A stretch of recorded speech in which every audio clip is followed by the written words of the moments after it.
बरं, हे झालं मायक्रोमॉलिक्युल्स आणि मॅक्रोमॉलिक्युल्सचं. आता आपण बघणार ॲनालिसिस ऑफ ऑर्गॅनिक कंपाऊंड कसं करायचं आणि ॲनालिसिस ऑफ इनऑर्गॅनिक कंपाऊंड कसं करायचं. सर्वात पहिले ॲनालिसिस ऑफ ऑर्गॅनिक आणि इनऑर्गॅनिक कंपाऊंड मध्ये मी तुम्हाला आत्ताच सांगितलं आपण काय घेतलं. तुम्ही एकतर व्हेजिटेबल सॅम्पल घेऊ शकतात, व्हेजिटेबल लिव्स घेऊ शकतात किंवा लिव्हरचं सॅम्पल घेऊ शकतात. त्याला आपण ग्राइंड केलं प्रॉपरली आणि त्याच्यापासून आपल्याला काय मिळाले, टिश्यूज मिळाले. एकतर ॲनिमल टिश्यू मिळणार किंवा आपल्याला प्लांट टिश्यू मिळणार. सो पहिला पॉइंट काय, weight the small amount of tissue. सर्वात पहिले आपण जे काय सॅम्पल घेतलं असेल मायक्रोग्राम मध्ये, त्या टिश्यूचं आपण काय करून घेतलं, मेजरमेंट करून घेतलं. मग आपल्याला काहीतरी XYZ काहीतरी त्याची काय मिळाली असेल, मेजरमेंट मिळाली असेल. स्मॉल अमाऊंट ऑफ टिश्यू घेतलाय, त्याचा मायक्रोग्राम मध्ये काहीतरी वेट मिळालं, वेट मेजर केलं. त्याच्यानंतर एकदा वेट मेजर केलं, वेट मेजर केल्यानंतर त्या टिश्यूला आपण काय करणार, पूर्णपणे ड्राय करणार. आयदर तुम्ही थोडीशी त्याला हीट देऊ शकतात किंवा ओव्हन मध्ये ठेवू शकतात. मायक्रोवेव्ह ओव्हन आहे त्याच्यामध्ये ठेवू शकतात, हॉट एअर ओव्हन आहे त्याच्यामध्ये ठेवू शकतात किंवा इव्हॅपोरेट करू शकतात. काही काळानंतर ते ड्राय झालं, ते टिश्यूज काय मिळाले तुम्हाला, ड्राय टिश्यू मिळाले. म्हणजे त्याच्यामध्ये जे काही वॉटर कंटेंट होता, जी काही ह्युमिडिटी होती ती सगळी काय झाली, इव्हॅपोरेट झाली आणि आता तुमच्याकडे फक्त आणि फक्त काय आहे, ड्राय कंटेंट आहे.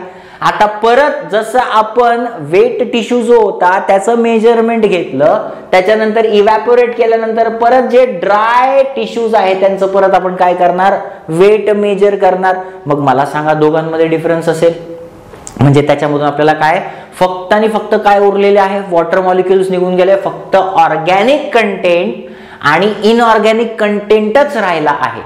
फक्त काय राहिलेलं आहे, ऑर्गॅनिक कंटेंट आणि इनऑर्गॅनिक कंटेंटच राहिला आहे.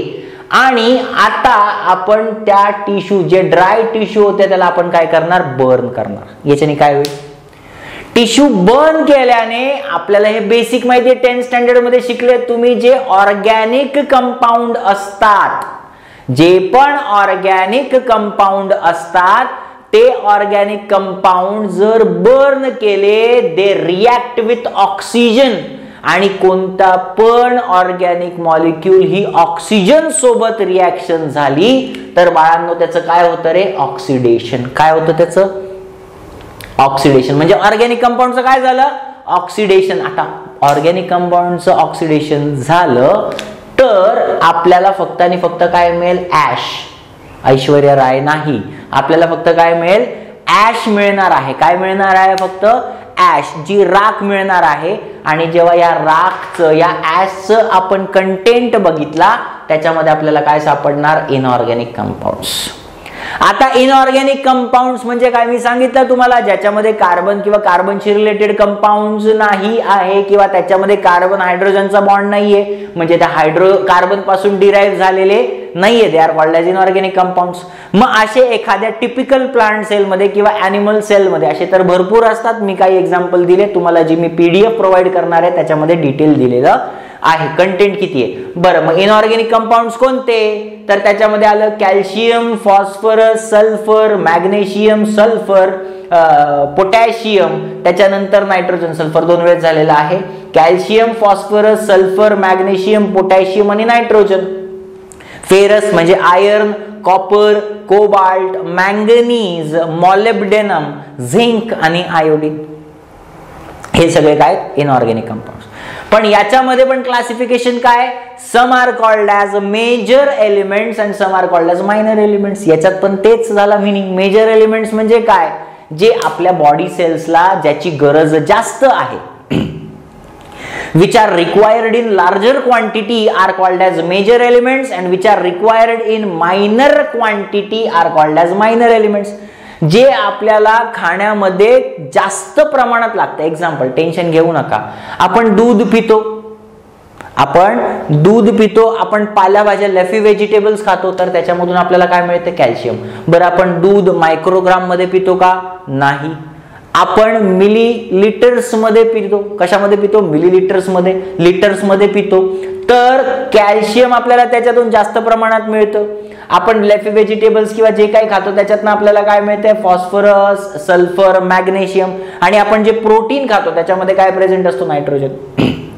प्रोटीन आपल्याला जास्त कंटेंट मध्ये लागतं, त्याच्यामुळे आपण नायट्रोजन जास्त प्रमाणात घेतो. So they are called as major elements. आणि मायनर एलिमेंट्स म्हणजे काय, जे आपल्याला कमी, ज्याची एफिशियन्सी, ज्याची गरज फार जास्त आहे पण त्याची क्वांटिटी आपल्याला कमी प्रमाणात लागते. For example iron, copper, cobalt, manganese, molybdenum, zinc आणि आयोडीन हे आपल्याला मायक्रोग्राम्स मध्ये लागतात. कशामध्ये लागतात, मायक्रोग्राम्स मध्ये लागतात. So they are called as minor elements.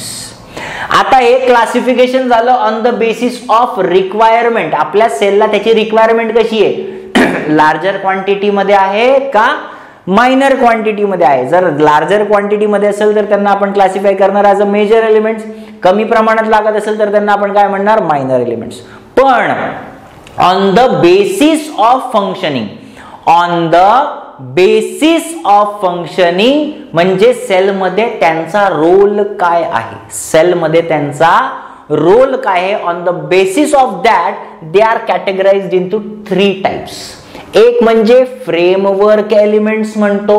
दुसरं इम्पॉर्टंट आहे, याच्यावर क्वेश्चन पडू शकतो, फ्रेमवर्क एलिमेंट्स म्हणू शकतो, प्रोटोप्लाझ्मिक एलिमेंट्स म्हणू शकतो किंवा बॅलन्सिंग एलिमेंट्स म्हणू शकतो. काय काय म्हणू शकतो, फ्रेमवर्क एलिमेंट्स म्हणजे काही एलिमेंट्स जे ते फ्रेमवर्क एलिमेंट्स आहेत, काही एलिमेंट्स आहेत ते प्रोटोप्लाझ्मिक एलिमेंट आहेत आणि काही एलिमेंट्स आहेत ते बॅलन्सिंग. प्रत्येकाला डिटेल मध्ये सांगतो. Now what is framework. Framework म्हणजे आपल्या बॉडीमध्ये सेलमध्ये सेल ऑर्गनल्स आहेत. Either it is ribosome, mitochondria, cytoplasm. प्रत्येक ऑर्गनल्सला स्ट्रक्चर बनवण्यासाठी, सेलमध्ये जे सायटोप्लाझम आहे ते बनण्यासाठी, प्रत्येक मॉलिक्यूल कंपोज करण्यासाठी किंवा रिएक्शन घडवून आणण्यासाठी आपल्याला एन्झाइम्स लागतात. मग प्रत्येक मॉलिक्यूल मध्ये कार्बन प्रेझेंट आहे, हायड्रोजन प्रेझेंट आहे, ऑक्सिजन, CHO म्हणजे ते प्रोटीन पण बनवतात, कार्बोहायड्रेट पण बनवतात, अमायनो ऍसिड पण बनवतात, एन्झाइम्स पण बनवतात, न्यूक्लिक ऍसिड पण बनवतात. म्हणजे इन शॉर्ट पूर्ण सेलचं फ्रेमवर्कच बनवतात. So these 3 elements are called as framework elements. These 3 elements are called as framework element. Now what is protoplasmic element. जे फक्त सेल मेम्ब्रेन बनवण्यासाठी किंवा सेल ऑर्गनल्सची आउटर कव्हरिंग बनवण्यासाठी कामी येतात, त्यांना आपण काय म्हणणार, प्रोटोप्लाझ्मिक एलिमेंट.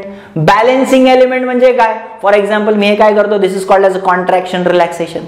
आता जेव्हा माझे मसल्स कॉन्ट्रॅक्शन आणि रिलॅक्सेशन करता आहेत तर माझे सेल्स रिलॅक्सेशन किंवा कॉन्ट्रॅक्शन करतील. मग अशा वेळेस जर मी कॉन्ट्रॅक्शन करतोय तर मी रिलॅक्सेशन पण करेल. म्हणजे माझ्या सेलमध्ये एक सेल कन्सिडर केला, या सेलमध्ये खूप सारं पोटॅशियम आहे, या सेलमध्ये खूप सारं पोटॅशियम आहे आणि सेलच्या बाहेर खूप सारं सोडियम आहे.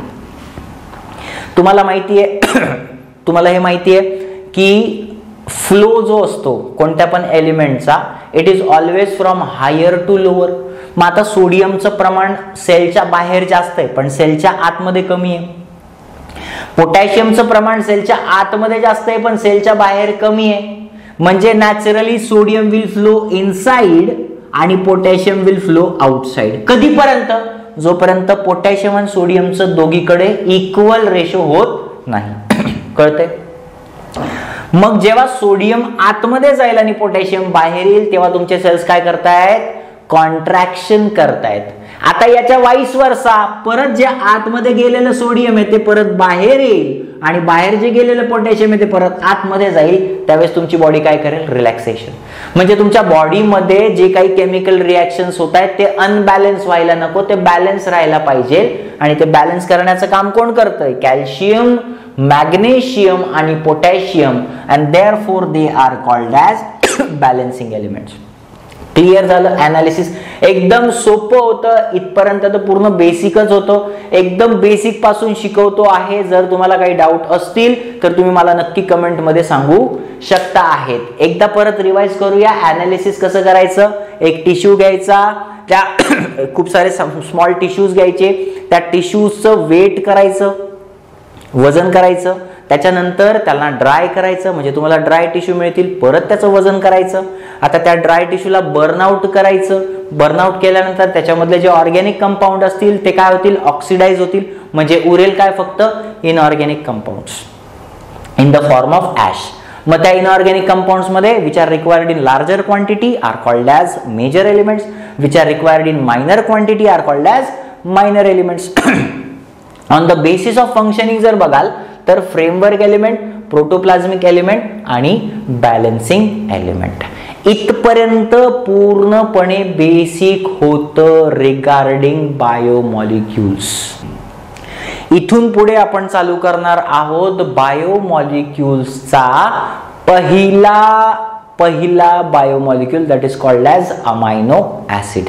ठीक आहे, नेक्स्ट टॉपिक बघणार आपण अमायनो ऍसिड. जर हे समजलं असेल तर तुम्ही एक स्क्रीनशॉट काढून घ्या.